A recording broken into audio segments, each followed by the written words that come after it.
Hello, everyone. We welcome you all again to this interview on doing sociology. And we're very glad to have with us two very eminent scholars, Dr. Amitaj Mukhopadhyay, who teaches in the Department of Sociology at Jadavpur University. His research interests include the sociology or social anthropology of environment and development in South Asia, with a particular focus on coastal India and deltaic borderlands. He also studies development and perspectives on development and resource use, governance, state making, and discourses of civil society in the Indian context. And we also have with us Dr. Annu Jalais. She is an environmental anthropologist and she teaches at the National University of Singapore's South Asian Studies and Comparative Asian Studies departments. Her interdisciplinary research and teaching experience focus on the human-non-human interface, environment and climate change, religious identity and migration, caste and social justice. They have recently co-authored the piece of Pandemics and Storms in the Sundarbans, which was published in the American Ethnologist. We're very happy to have you both here today, and thank you for taking time out to do this interview for doing sociology. So welcome both of you, ma'am and sir. Thank you for having us. Thank you. Thank you, Deepali, Rituparna, for taking the trouble of having us on board. So, yeah. Would you like to say something? Yeah, just a small rectification. It's in the American Ethnologist website. Okay. Our piece together. All right. Okay. So we'll begin with the questions. And my first question to both of you, in fact, is, as anthropologists and sociologists, you focus on environmental anthropology and you've worked on the Sundarbans for a very long time now. So how would you understand the relationship between environment and society? And then can you draw from your work in the area to illustrate this? Yeah, I suppose let Anu answer this question first, and then I would join her in probably trying to understand and speak from my perspective as well. You know that I was interested in the Sundarban more from a literary and a historical point of view in the beginning. I had gone there as a child in the island of Ashanti, and as a high school student, I had gone to the sanctuary. And basically, so it was this place that was very fascinating, that was very unknown, really, that drew me to the Sundarban. And environment came in very late. The reason why environment came in was really for 2 or 3 reasons. The first reason was that when I went to the Sundarban in 1999, people kept telling me, you have to go to the forest.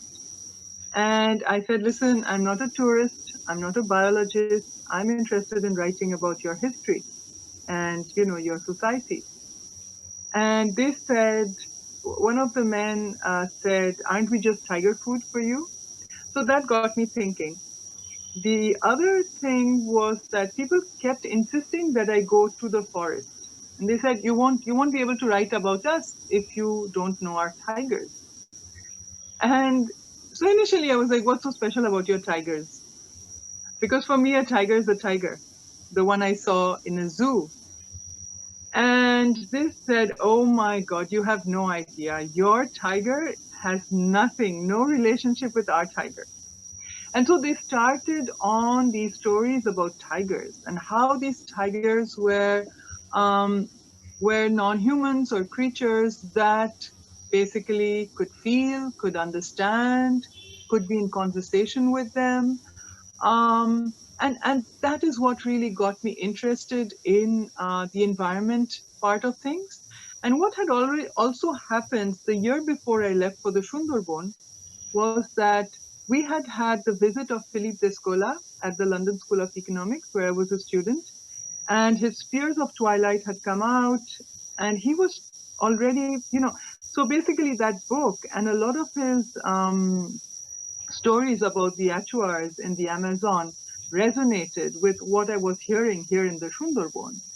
And the other person that I was asked to read was Professor Shivaramakrishna's work, Modern Forests. And so I got interested in the environment bit through these two scholars' work and through the stories that the islanders were telling me.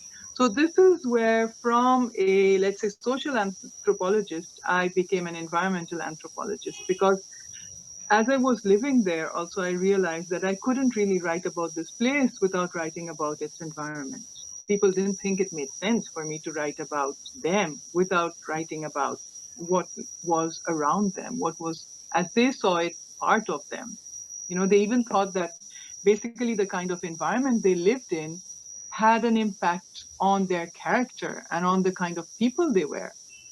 So, and like one of my neighbors, she would wake up and always be in a very bad mood, start yelling at everybody, and she was a wonderful person. And I once told her, why do you have to be so cranky first thing in the morning? And she said, you stay here for a few more months, drinking this salty water, living in this place, and you will also become cantankerous, like our tigers, like us, because this is what this environment does to its people. It transforms them into cantankerous creatures.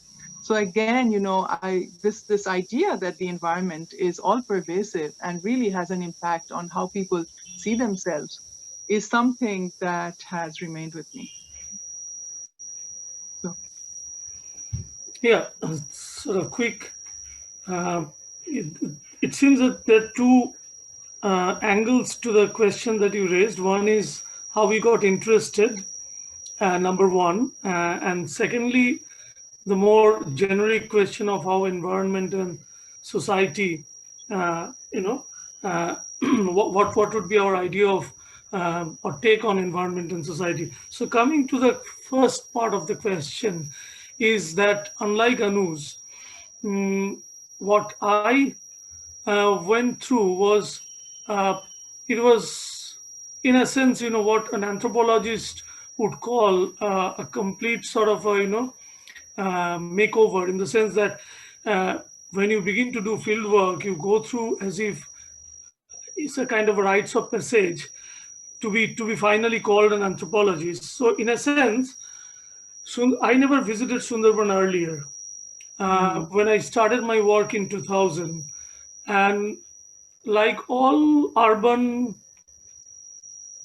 Kolkata based, to be more specific, Calcuttans, I also encountered Sundarbans people uh, close to the places we often venture into, tea shops, uh, neighbors, or our own households, where they are often employed as domestic help, or a boy on an errand, or a girl who has come all the way from Sundarbans in search of a job in the middle class households. So that's an idea of Sundarban that I had uh, without ever visiting Sundarbans. And like all naive Kolkata, middle class Kolkata people, we often ask, oh, you are from Sundarbans, have you seen a tiger? Without even realizing, whether that question is could be so benign, to begin with, or it's embedded into much complex, layered realities of its own, in a sense. And so there's a sense in which my fieldwork was kind of quintessentially defamiliarizing the familiar, you know, that one of the ways in which you make your research problematic appear as very significant is when you basically uh, either consciously or unconsciously defamiliarize the so-called familiar. So there's a sense in which Sundarban was a lot more unfamiliar as soon as I, began my journey. And to be very honest, I didn't have any idea as to what I'm going to work on until I came face to face with the islands, which I all imagined when I was writing my proposal. Uh, you know, because when you write your proposal, you think of a place in the most in the most academic way possible. You try to give it all the dimensions which would be more or less acceptable to your peer. The whole uh, the world of reviewers who are waiting to basically judge you on your proposal. So it was a different kind of a feeling when I went during monsoon and stood face to face with an island which is almost uh, 1,55,000 acres in size, with the embankments surrounding these islands, where you cannot even walk. For somebody like me who has all his life lived in an urban city, has not been able to stand erect on the embankment, let alone walk through the slippery terrain. you know you realize that what environment is all about, what ecology is all about. And that was the kind of a, you got hit in your face, most. And you felt as though you could run away from this as soon as you can, because that's the kind of a feeling that's started to set in. And it was only with time, that uh, when I am being almost carried off from one place to another, because I'm not being able to stand erect and walk through these slippery, muddy embankment heads, the pathways, uh, then I begin to wonder, that what is it that is something that people don't even uh, think twice when they run down the slippery slope to the edge of the river, and they come back equally with the same speed. Then what is it that they have and we are found severely lacking? And that's exactly what takes me to my interest in this whole mud structures that surrounded this settled islands. Apparently looking, they are mud walls with cracks and fissures at every point. Sometimes they are straight, sometimes they are winding. They often look very fragile, vulnerable, so much so that you cannot even walk on them properly. And what is it that it's important that like what people asked Onu, that would you not be visiting forest, is almost like that. What is it that is so integral to people who live on the islands, where they almost go to bed at times during high tides almost 10-12 feet below the water level, because the water rises and almost rises to its final height when you have the high tide at its peak, and then the water starts to recede. And when it reaches its peak, people are actually on the islands going they go, going to bed at least 12-13 feet below the water level, is what actually drew my attention to the question of ecology. And more significantly, that would it be ecology, or would it be something as benign as these mud structures, which have so many stories to tell us, have their own accounts to tell us? What do they mean for people? What do they signify? What do they convey to these people? How do they relate to them? So it is not really ecology per se, but it is something which is very mundane, very dull, something which is almost found textured into their life almost at every point, when they are walking on them, when they're you know standing, simply sort of striking up a conversation with a fellow villager, or when there has been a fissure detected, or a breach detected in the embankment. So it is the journey of embankment through the lives of these islanders is what actually caught my attention to begin with. And ecology came much later, and that is exactly where I would answer to the second part of your question is that I would not really consider this more as an ecology society kind of a, you know, interface or relation, because in either case then you are as if, you know, you have these 2 points, one is society, another is ecology, and at some point they begin to sort of have a dialogue, or, you know, they open up a dialogue as if it were. But rather I would look at this as a lens, you know, that what is it that ecology, when ecology serves as a lens, what do you see through using this as a lens to look at the society at large, and maybe society as a lens to look at ecology at large.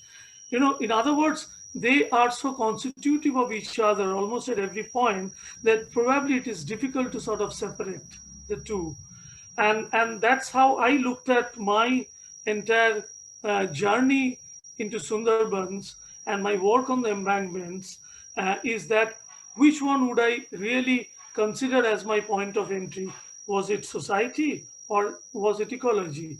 And I do not have a really ready, well knit answer, because the reality often jumbles into complete contradictions, you know, where your categories simply, you know, are found in complete chaos. All right. Thank you for putting it out so eloquently to both of you about your interest in the environmental aspect of anthropology. So, Sundarbans actually recently has been in the news for the cyclone Amphan. And in your piece, you have sort of theorized that the cyclone Amphan is both unique as well as recurrent. So, would it be possible for both of you to throw some light on it, as well as how would you, trace the linkage between the cyclone as well as what is happening or what was happening in that context with the COVID-19 and the lockdown and the migrants going back? A lot of them were also returning back to West Bengal and the Sundarbans. So if you could throw some light on that. I think Amitesh, this time you start. Okay. Yeah, you know, the reason why I consider Amphan both as unique, and in fact, both of us considered Amphan as both unique and recurrent, is where actually, you know, uh, mm, where we head towards Sundarbans, and our journey, and the years that we have been in the Sundarbans, uh, which has taught us, you know, that uh, a place where, if you look at the last few decades, then you'd find that time and again, you know, disaster struck the region. Sometimes big, sometimes small. Isla was obviously one of its kind, which kind of marked almost a kind of a watershed in in in in people often speaking, when you talk to them, when you go and visit them, that, you know, before Isla things were this, and after Isla things have become quite different. You know, Isla was phenomenal in sort of causing people to sort of move out in huge numbers. Uh, you know, there was a group in Kolkata who was basically composed of people who come from different walks of life. After 2009 Isla, they kind of started a survey in some of the Isla struck blocks of Sundarbans entirely out of their own funds. They carried out researches and they published a very small kind of a report, which was in vernacular, that with the people of the Sundarbans, as it, if you translate, it's called Sundarban Bashi Shate, which you translate in Bangla, then it would translate as, in English, it would translate as with the people of the Sundarbans, and where they mention that they visited cross-sectionally both the 24 and north and south 24 parganas of the Sundarbans, and almost it is difficult to say that there were single young people living in any of the households that they surveyed after Isla. They all had moved out, you know, and they moved out in huge number. People in the age group of, say, 18, 19 to 40s, even. And this was a huge outmigration that happened immediately after Aila. And for years, Sundarban owed that kind of a look, and yet after 2009, there were cyclones struck the region, different magnitudes. And if you follow, when we both of us went to Sundarbans, the cyclone that people often mention and refer to, and the name that often rolled off their tongue was that cyclone which happened in 1988 in the month of, Kartik or Gran in Bangla, which is basically November and, mid-November, end November and beginning of December, is not the time when cyclone normally strikes, but it was a cyclone that people remembered very, very, vividly, and they described in different ways in which that cyclone was a kind of a first disaster that people could remember that they stood face to face with. And then, we moved into 2000 when cyclones began to be named, and then one after the other, cyclones started to hit the region. Uh, and result has all the time been disastrous, much more severe than the cyclone, which maybe last for say about 3-4 hours. That what followed was the trail of devastations, and which is why perhaps when we wrote this piece, we wanted to say that it was recurrent, but it was also unique when we are talking about Amphan, in the sense, that Amphan happened at a time when it was not the kind that when Sundarban people faced the earlier cyclones. It was a different kind of situation when we have a pandemic already, declared, and a lockdown followed, and almost by the stroke of, the one lockdown which was declared in almost at the end of March, and entire informal sector in which you found all these people who had migrated for years out of the Sundarbans employed.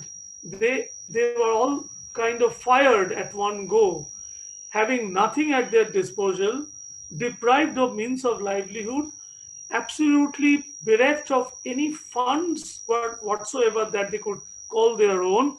They began to drag their food back, and it was a long journey back without any support that they could ever get from any of the, institutions that we often associate with the uh, structure of a state.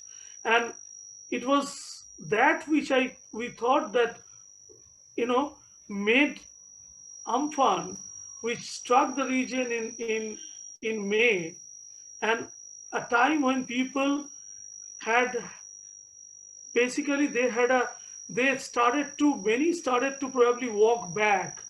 And it was probably the time 20th May when many may had just entered Sundarban, even before they could settle back, with people in the Sundarbans who were already there having lost their jobs. So it was a strange kind of a situation when people could come back and yet not settled when Amphan struck.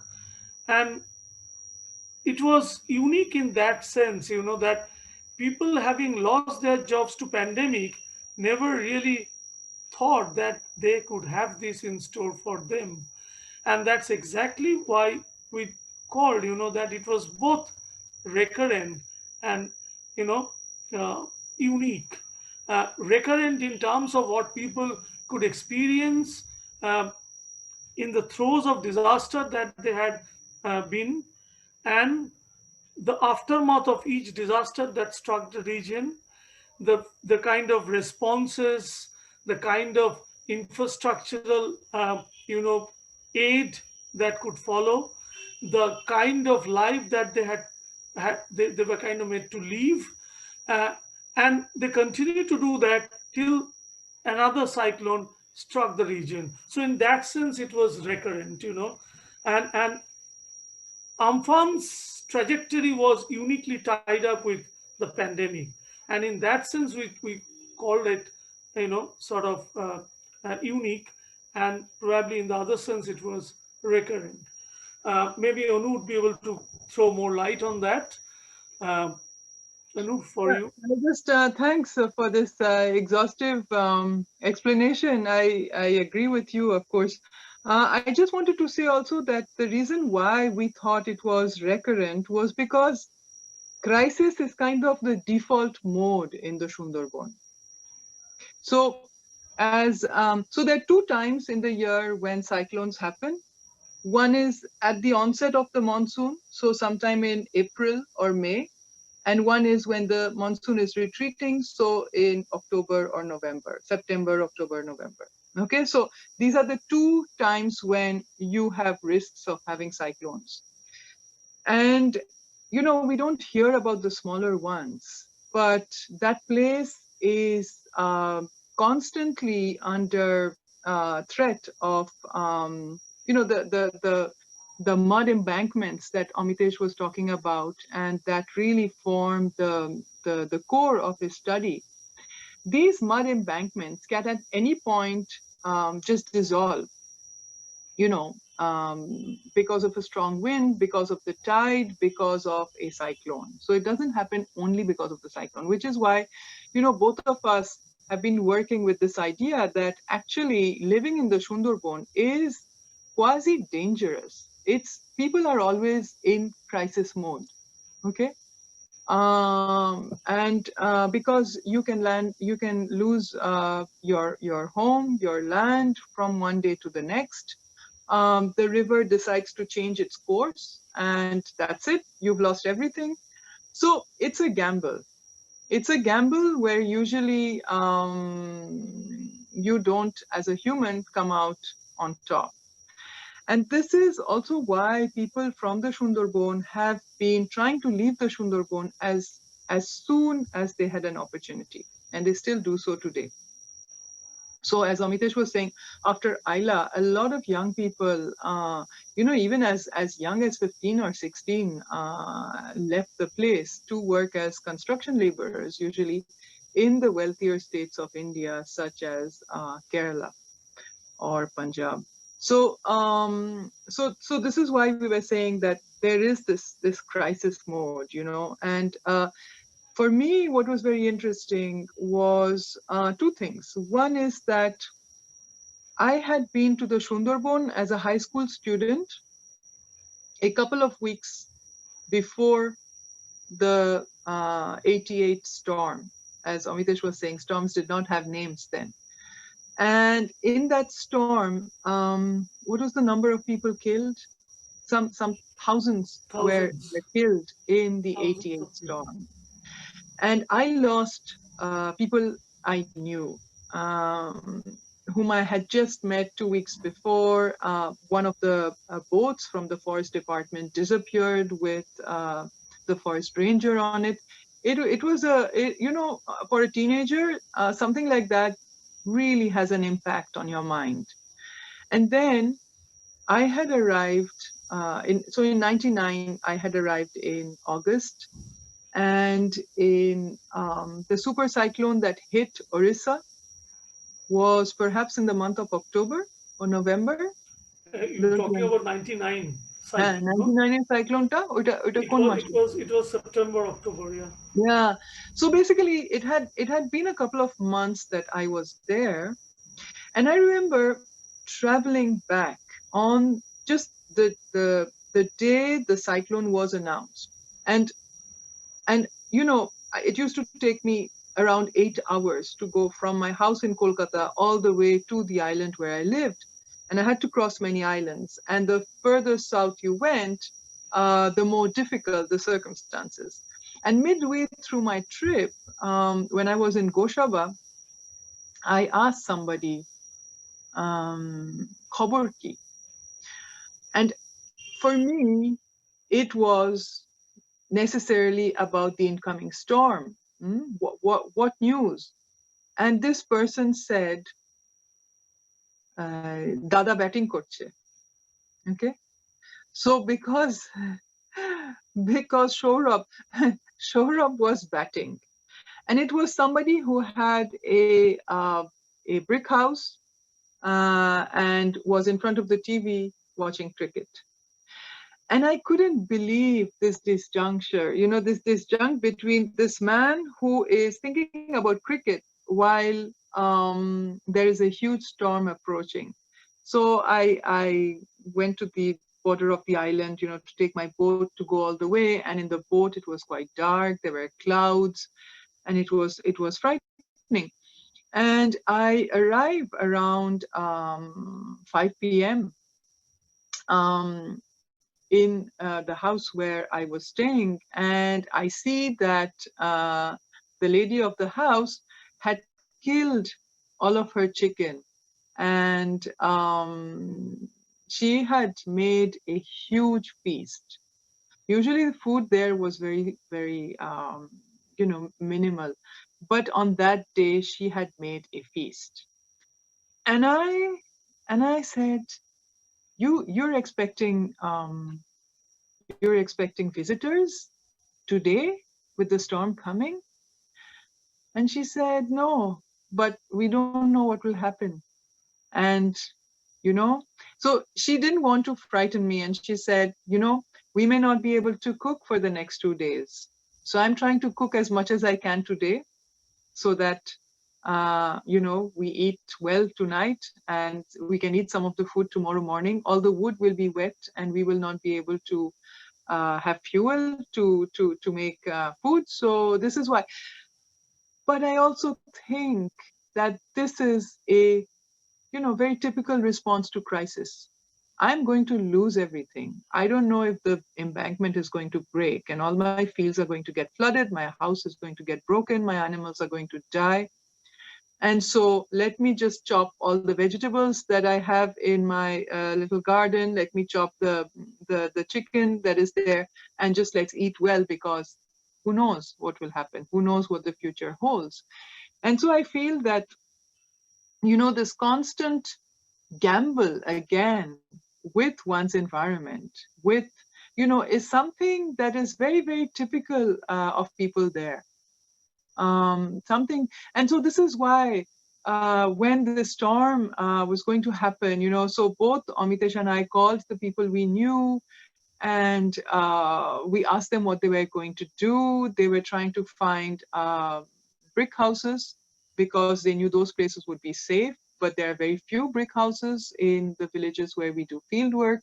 And so, they were 50 to a room and sometimes more. So COVID times, but hey, when there's a storm coming at winds of 185 kilometers an hour, you do what will save your life there and then, So this is why it was unique, because usually there is this kind of solidarity, and this solidarity again resurfaced this time too, and people just forgot about COVID and opened their houses and their brick structures for those who didn't have them. But this is why we sort of talk about the fact that this is something that is recurring as well as something that is unique, because these times really are unique. So, yeah. Yeah, I think is that sums up, that because something that we are constantly having a knee-jerk reactions, storm, climate change, sea level rise, whether the islands are going to be there or not. And here you have somebody watching cricket, talking about something else, trying to cut his chicken, which makes the nature that we constantly keep as ecology, nature, something that appears as very, very mundane, benign, textured into the life in such a way that almost difficult to sort of separate the moments. They're very, very complex and very, very sort of embedded into each other in a very, very fascinating way. Totally. Right. So you talk about a region, in which crisis is very, very normal, to use the word, and it sort of reminds me of Assam's floods and the river island Majuli, and how people also cope there with the disaster of a similar kind, where floods are recurring. And people have spoken about the challenges of doing ethnography in such situations.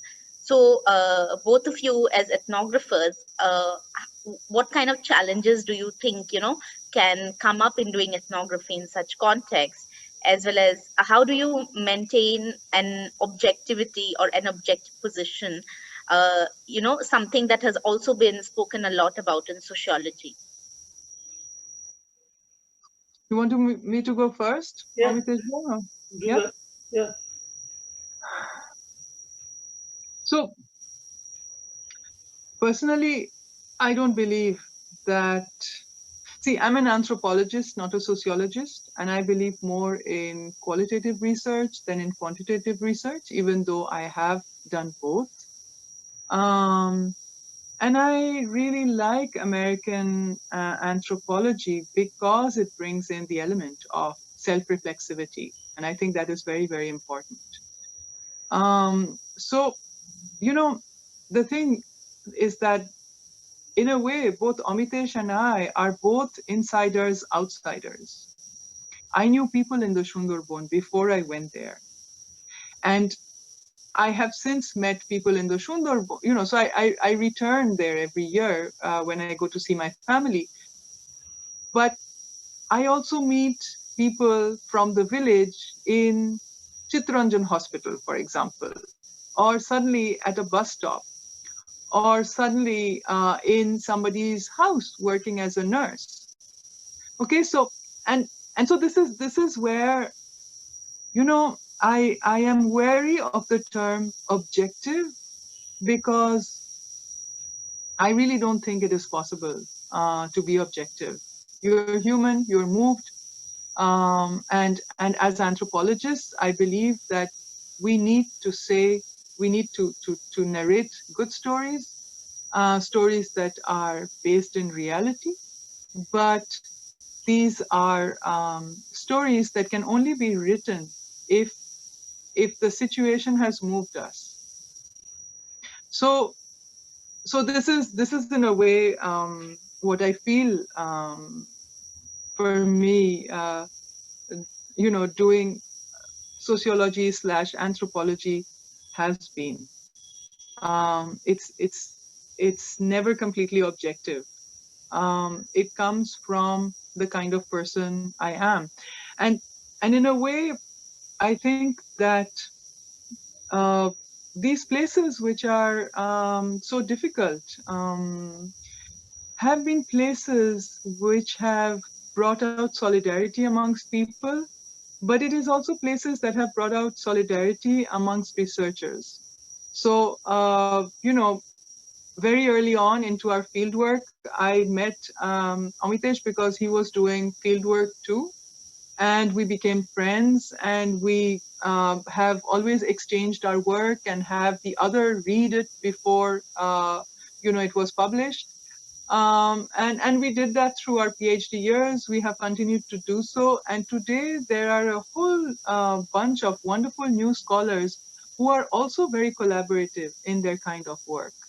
And I think this is the kind, I don't know, but I think this is the kind of research that increasingly we will be highlighting. We will be, it is not just about statistics. It is also about giving a feel of a region through personal stories. But I don't know.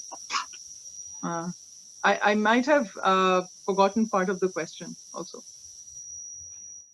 No, yeah, I think I'll follow that up. No, this is a very interesting question in the sense that it opens up a huge frontier. Number one. Secondly, whether it is sociology or anthropology, the question of objectivity increasingly is taking a backseat. For the simple reason is that you are chasing a red herring.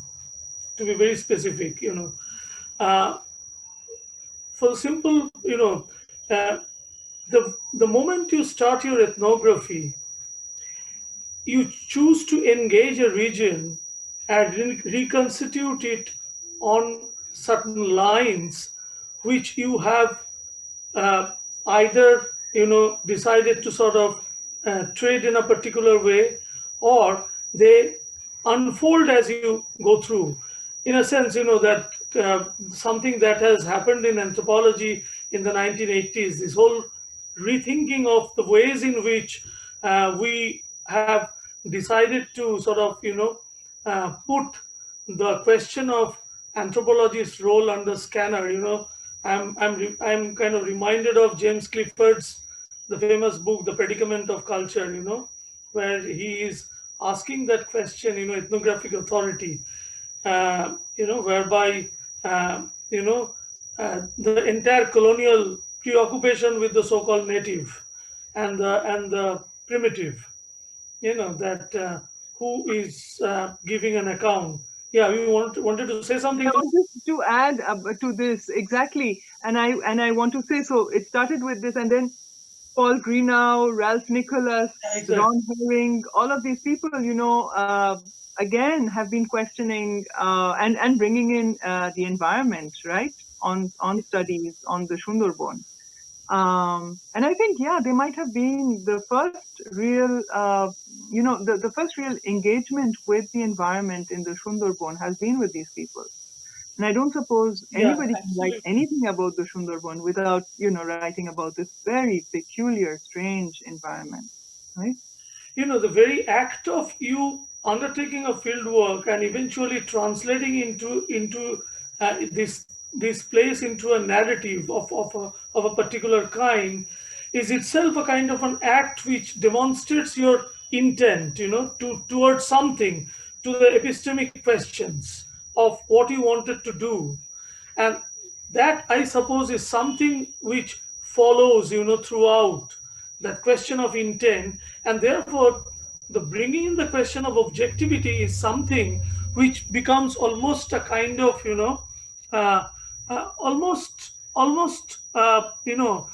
something that we only sort of clothe it perhaps in the idea of objectivity. That intent often gets clothed in this idea of objectivity, which something that we rehearse time and again. It's almost like what you are writing is your ethnographic account, which is you are not the only author. It's composed of several authorial positions which go into the making of that narrative. And in that sense, you also kind of stand at a distance from this question of objectivity that you have to really engage, very seriously, whether you are being objective,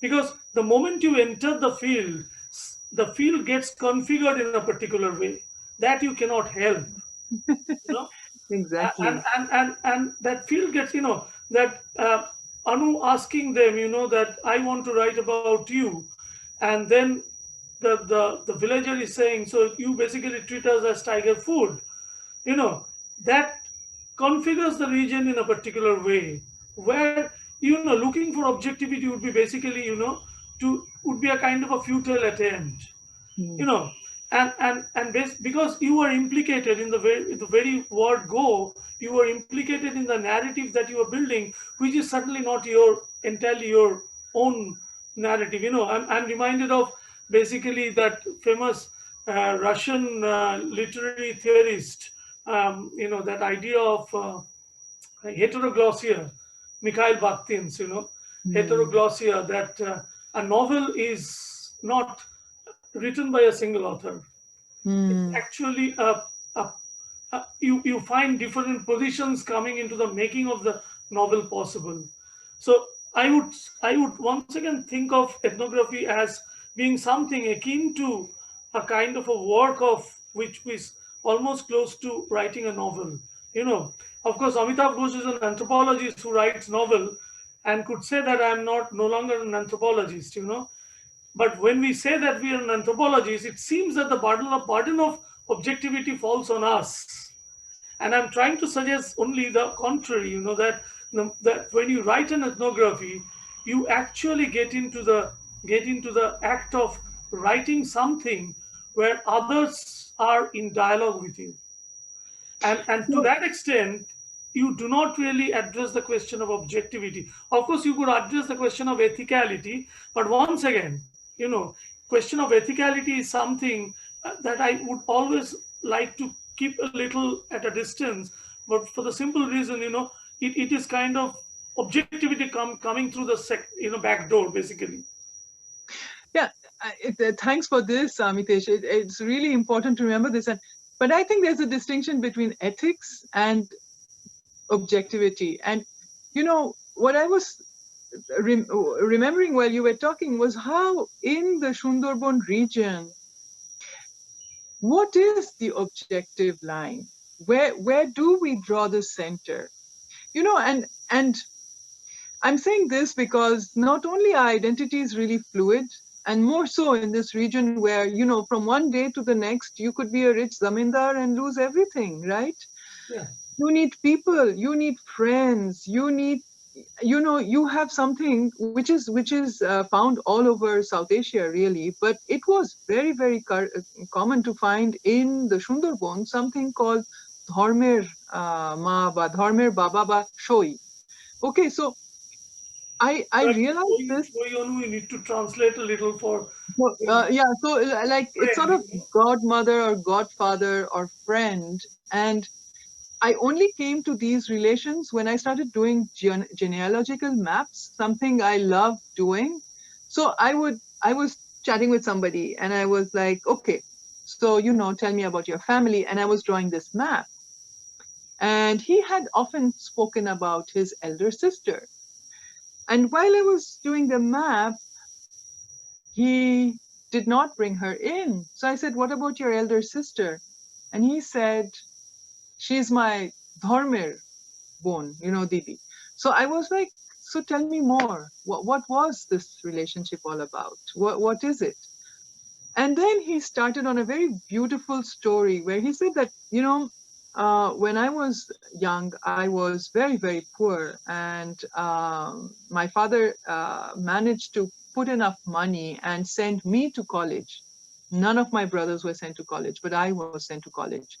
And there was this woman there who was very kind, and who often noticed that I did not have enough to eat, and who would share her food and basically be very kind with me.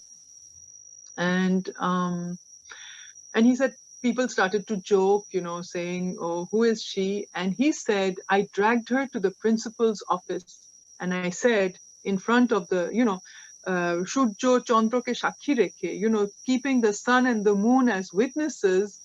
Today, I'm declaring in front of you, principal, who is the moral authority here, that she is my sister." And she was heartbroken.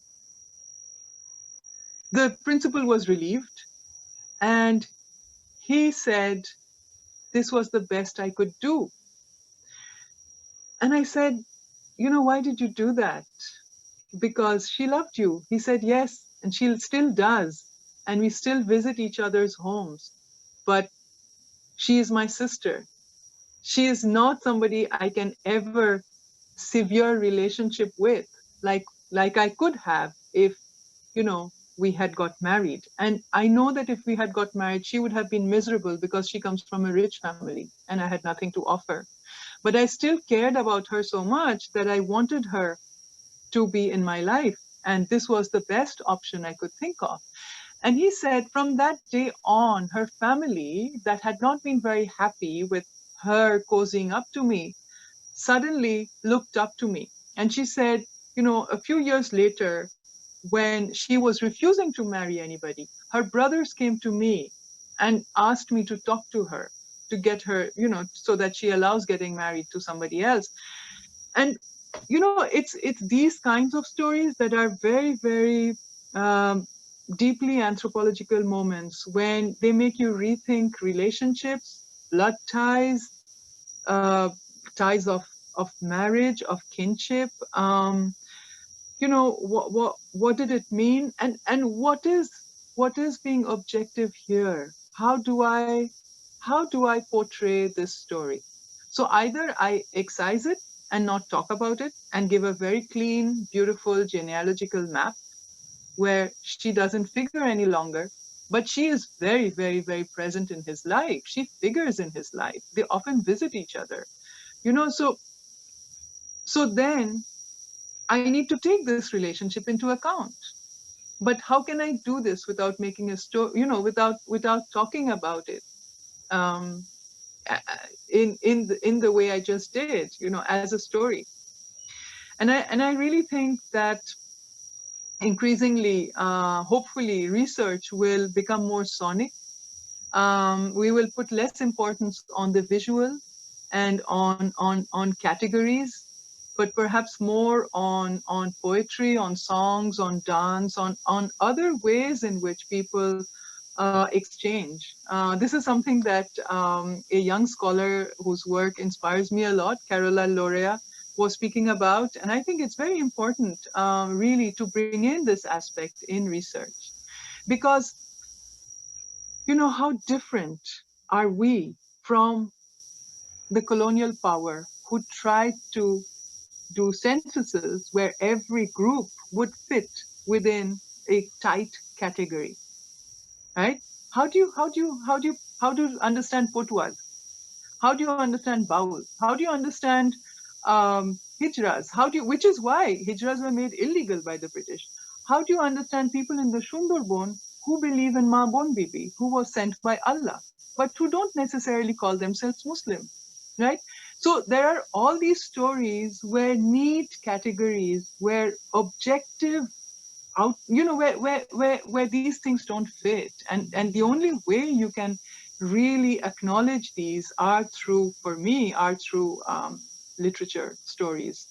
And also, the other thing I would like to tell you is, in relation, now you have something that is coming up called eco-psychiatry, where you take in the environment to understand the psychiatry of somebody.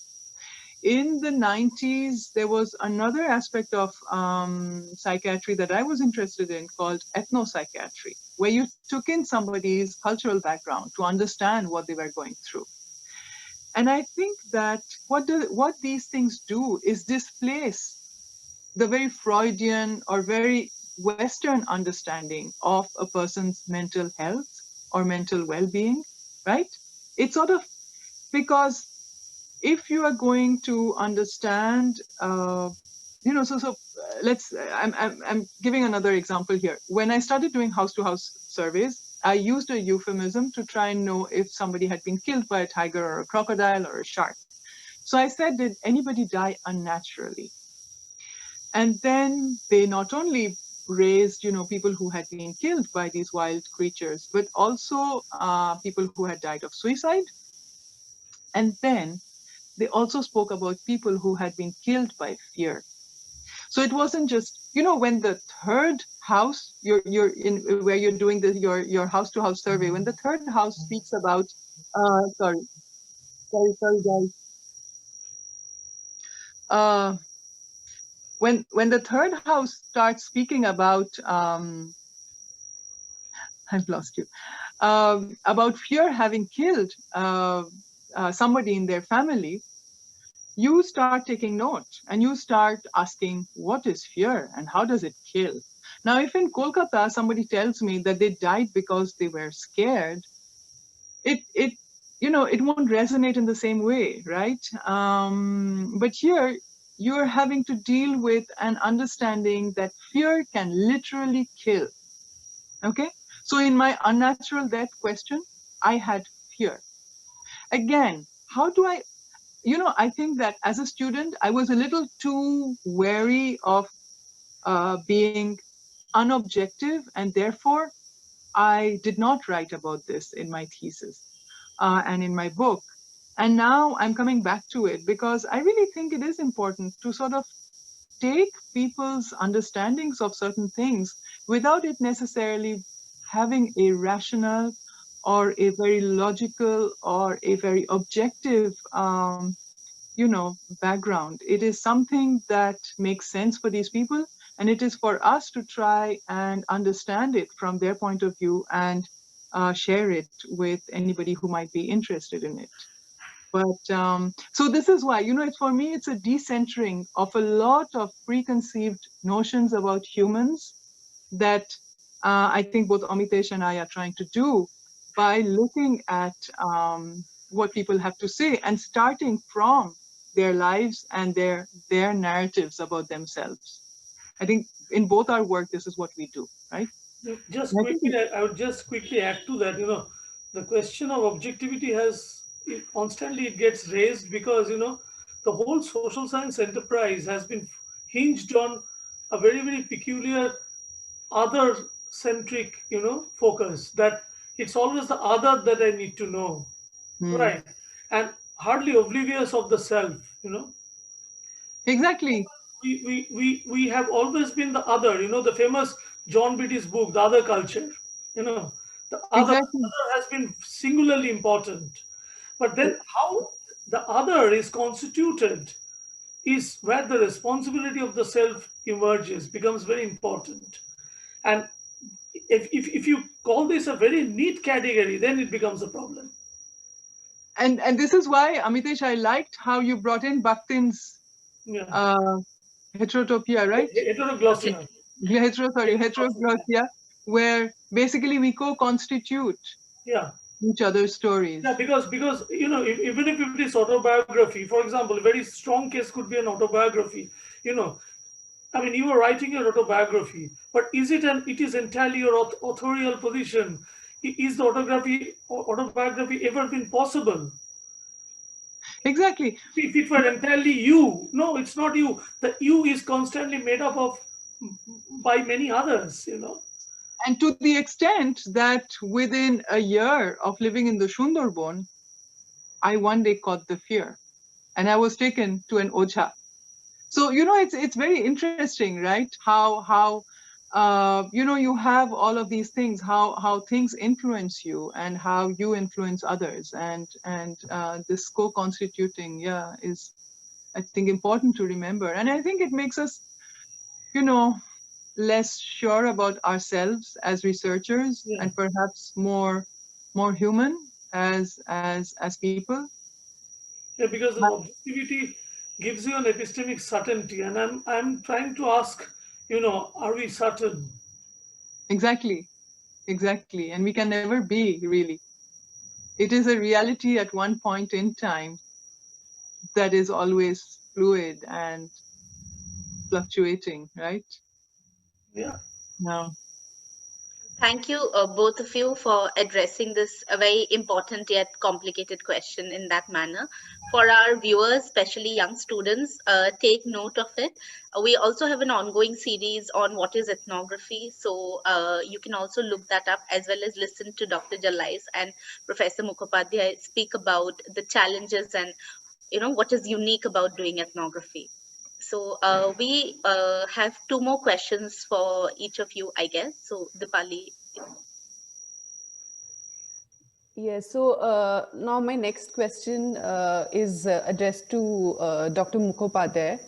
And, so you've given an ethno-historical account of the creation of Sundarbans and its representation in various dominant, official, as well as marginal discourses.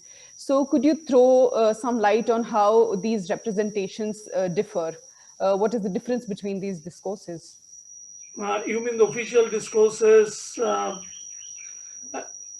They differ in the sense that discourses you have discourses often sort of coexisting very often. I'm reminded of famous Michel Foucault's that there could be penal discourse about crime and there could be a household discourse about crime as well.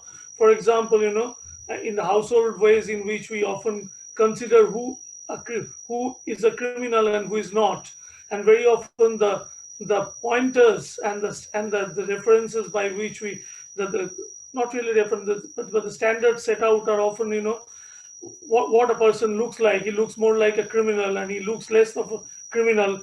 That kind of discourse, that both simultaneously they coexist.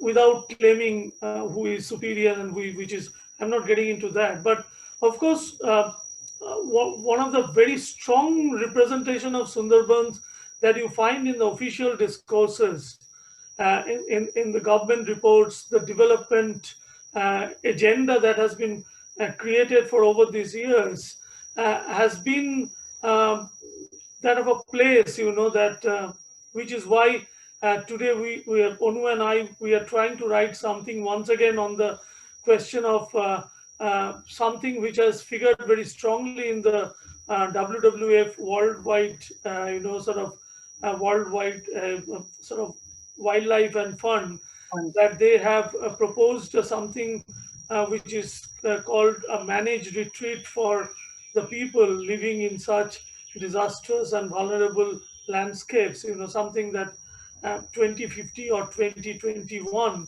kind of a projection that what could be possibly done for these people. Now, if you look at all of these, they primarily stem from some of the ways in which Sundarban has often been understood as a place which is largely, the wildlife, meant largely to be a place for wildlife, where that it meant to be a forest, and forest meaning, forest which is supposed to be emptied of its historic history and footprints, and therefore it is a place which should never have been settled. And if we wish that we could turn the clock of history back once more, and could prevent certain ways in which this place had been reclaimed, where land had been wrested from forest and water, and since this had not been done, this was something that was done against the currents of nature, and Sundarban is largely a place to be viewed in deeply naturalistic terms. Therefore, this is a place which could be best developed if left to grow as a kind of a natural wildlife wildlife place, a forest, a kind of a natural wilderness. So that's a kind of a representation on which the generations of developers of different kinds, those who are part of the government departments, have been brought upon.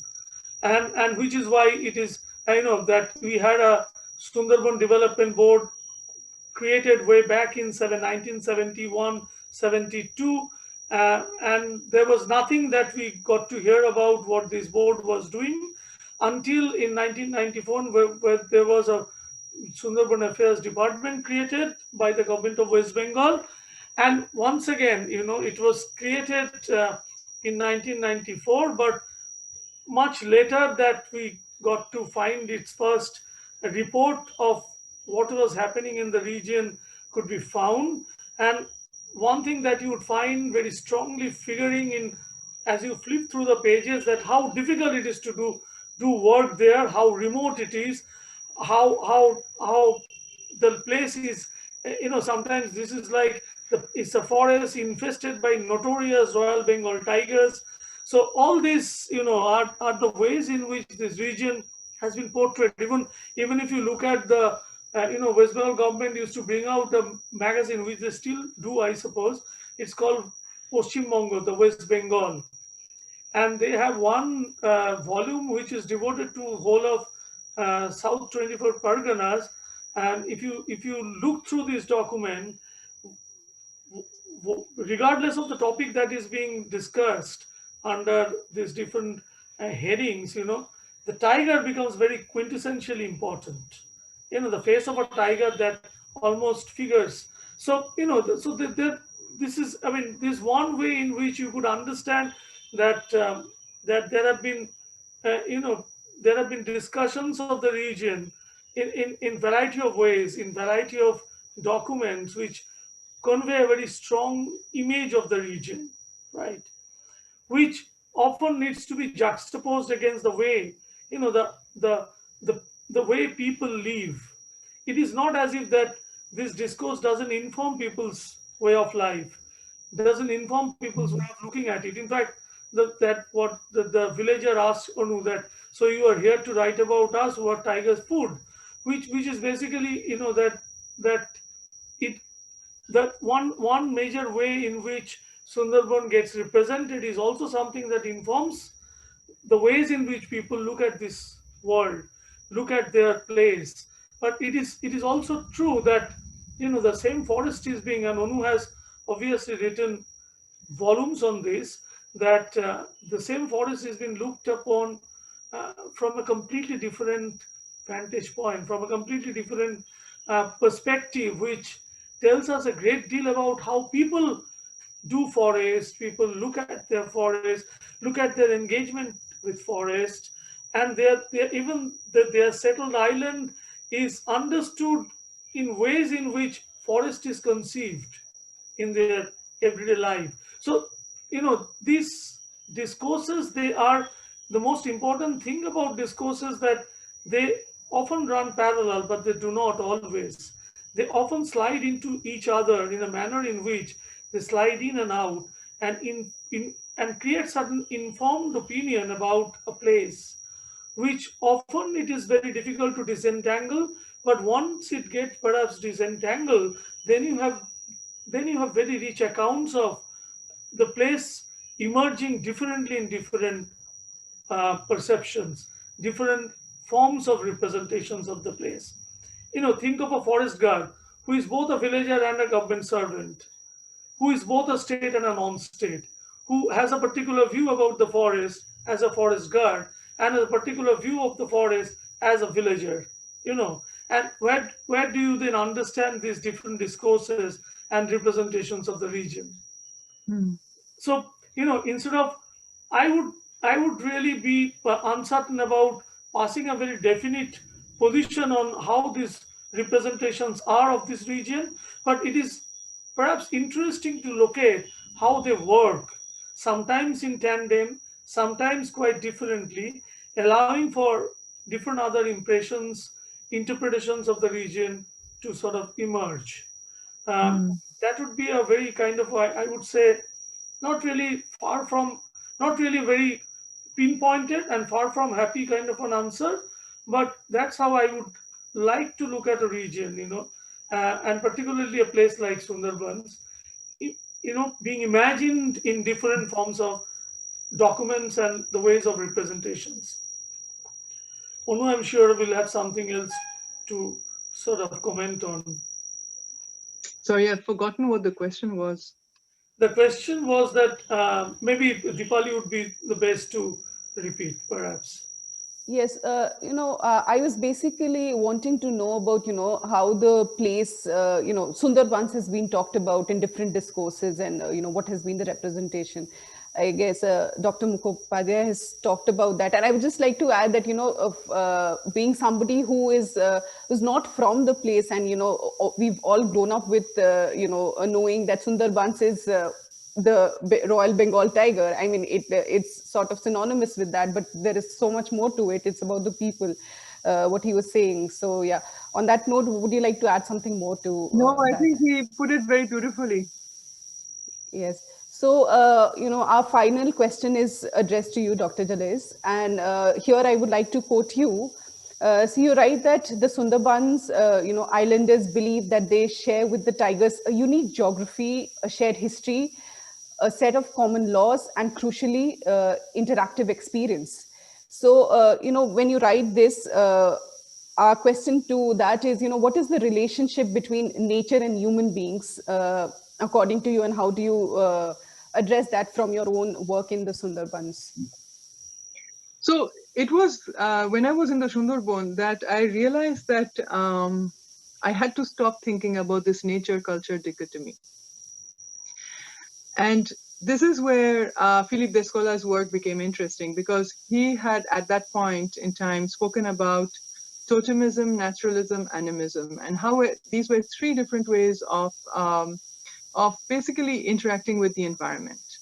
And so totemism was more where you understood yourself as a group, like an animal group, and you saw other humans as other groups, and so it was a different style. This was, he said that it was how people in Australia sort of understood the environment. But what interested me were two understandings, naturalism and animism. And in there, he says that naturalism is the very Western Judeo-Christian understanding of nature, where basically you think nature is out there, it has its own laws, it is separate from the world of culture.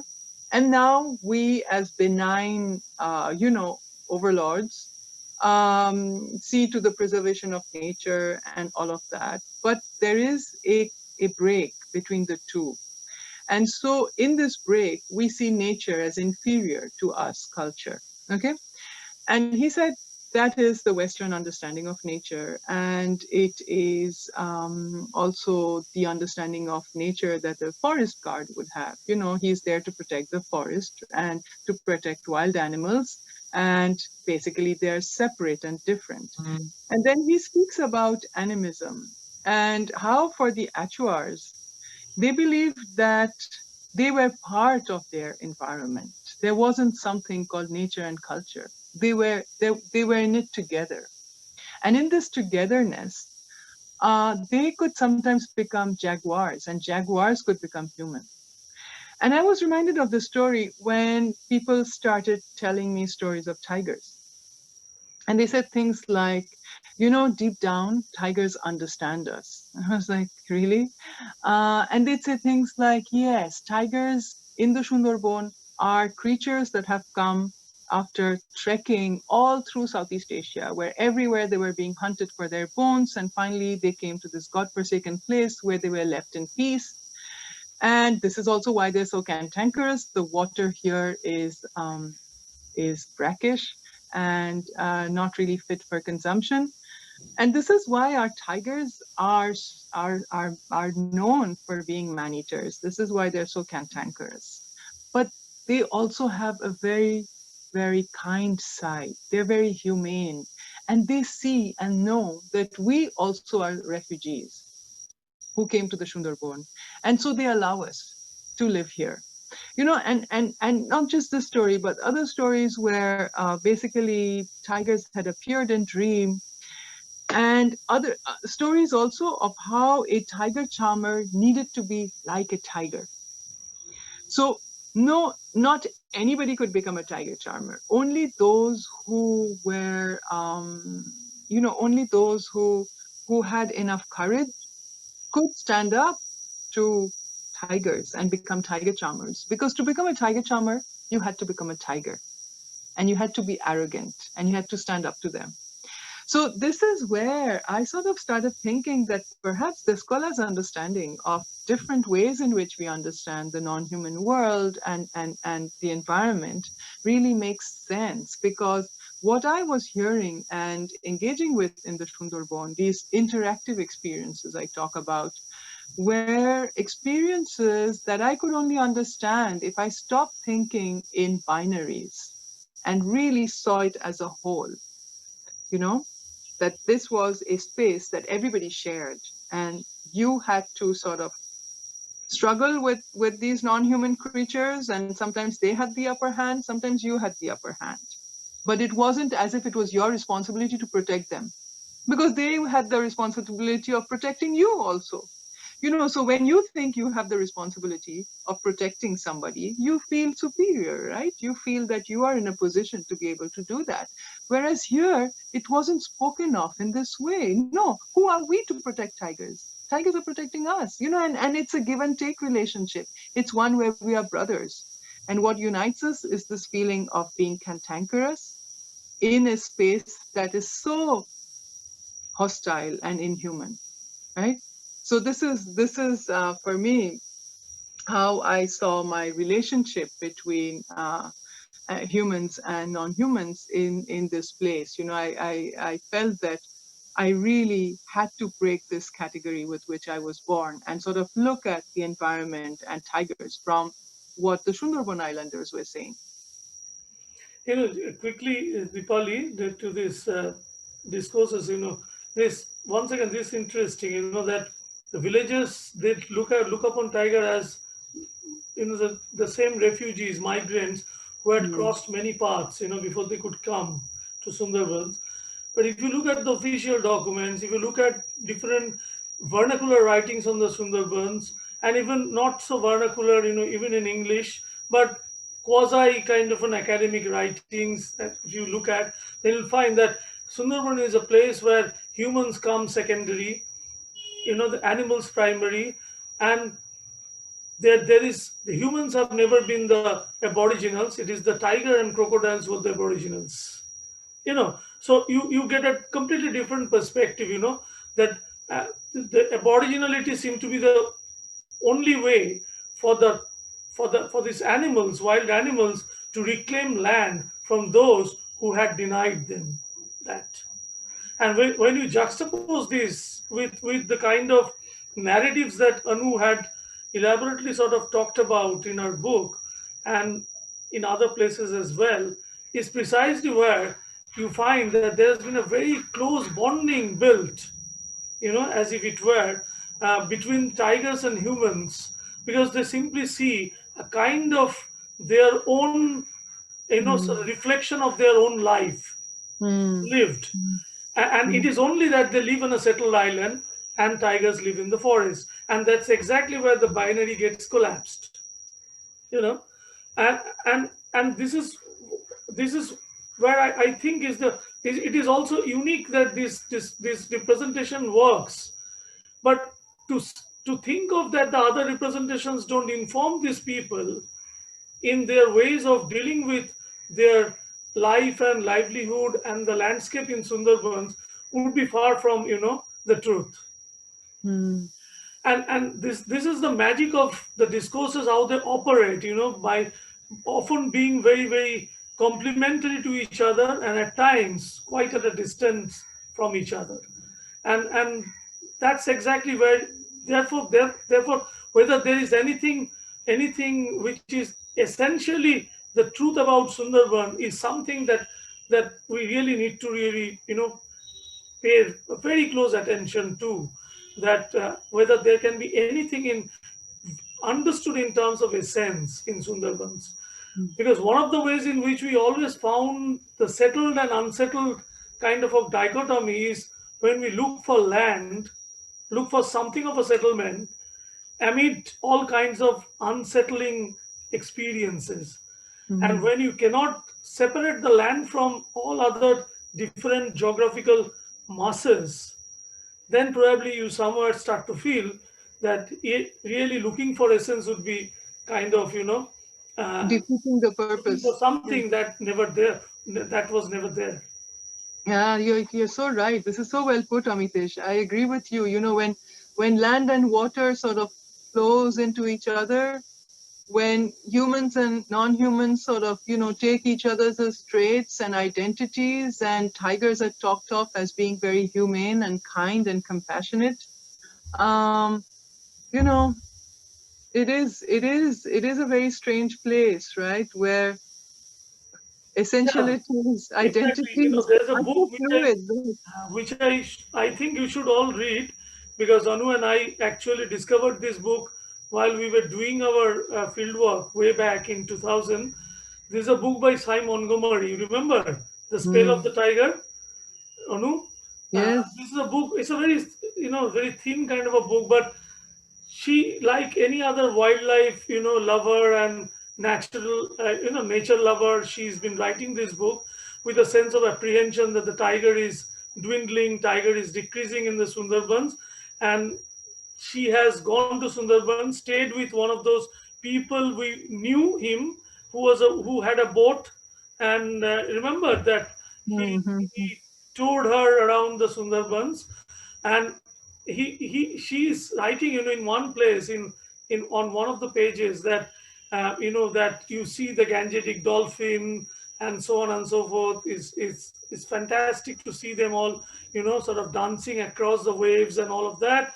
But when you put your foot on the land, you are haunted by a sense of fear. You find this a terribly strange place, where for the first time you are made to feel that your body is made of meat. which I thought was a very strange kind of a way in which once again you characterize a place. We eat or we do not eat meat, but rarely do we ever think that our body is made up of meat as well. That we have meat for a time. Thank you so much for the enriching conversation. We've actually spoken about ethnography, the challenge of being objective, nature culture debate, as well as a comprehensive geography and ecological understanding of Sundarbans. We hope that our viewers, especially young students of sociology and social anthropology, as well as environmental anthropology, benefit from this conversation.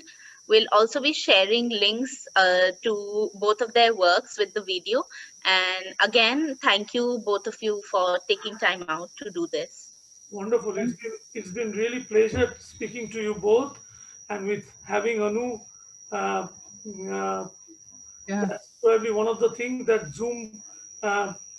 we all zoom in, and therefore the distances become nearer, and it's wonderful. I really thank you all for your time as well. Yes. Thank you very much for having us. Wonderful. Thank you once again. Yeah. And probably we would look forward to the link at some point when you are all ready with the video. Yes. Yes. Yeah. So